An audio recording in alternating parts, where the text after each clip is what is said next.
Saudara Rumah Sakit Polri Kramat Jati menyatakan jasad korban kebakaran Glodok Plaza dalam kondisi sulit diidentifikasi sehingga prosesnya akan membutuhkan waktu lebih lama.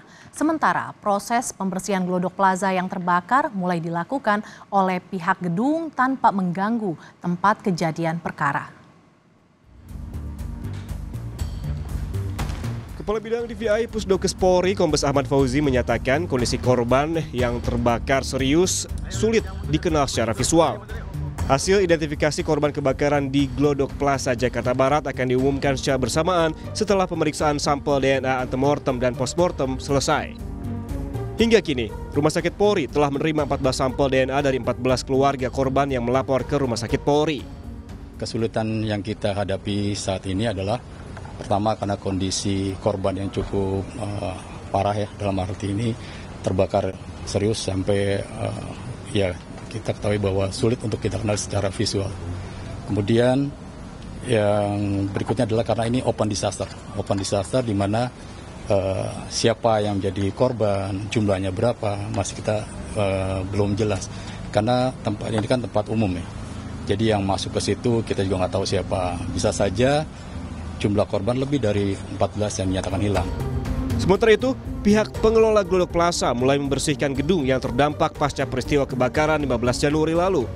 Proses pembersihan tidak akan mengganggu tempat kejadian perkara.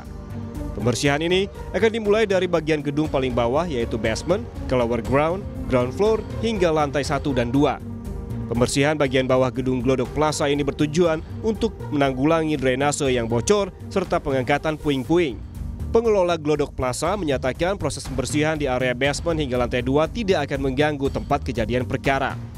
Melakukan pembersihan terutama yang puing-puing besar dulu, besi-besi yang besi-besi holo dari plafon yang berjatuhan kita bersihkan dari lantai 2, 1, GF dan LGF. Jadi fokus kita pertama ini pembersihan itu adalah pengeringan air dan pembuangan puing-puing besar agar nanti jika kedepannya sudah mendapatkan lampu hijau dari pihak terkait dan juga uji kelayakan dari gedung ya, itu bisa lebih cepat untuk beroperasional kembali ke depannya gitu.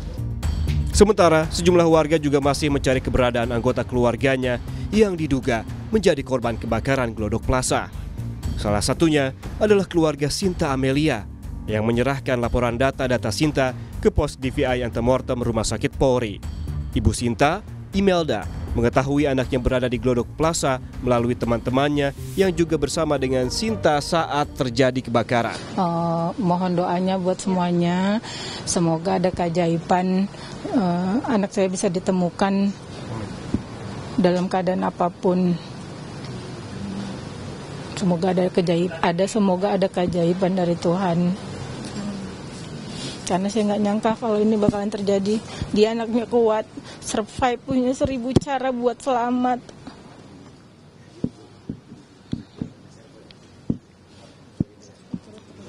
Mohon doanya buat semuanya ya. Hingga kemarin, Rumah Sakit Polri Kramat Jati telah mengambil sampel DNA dari 14 keluarga yang diduga menjadi korban kebakaran Glodok Plaza. Tim Liputan, Kompas TV.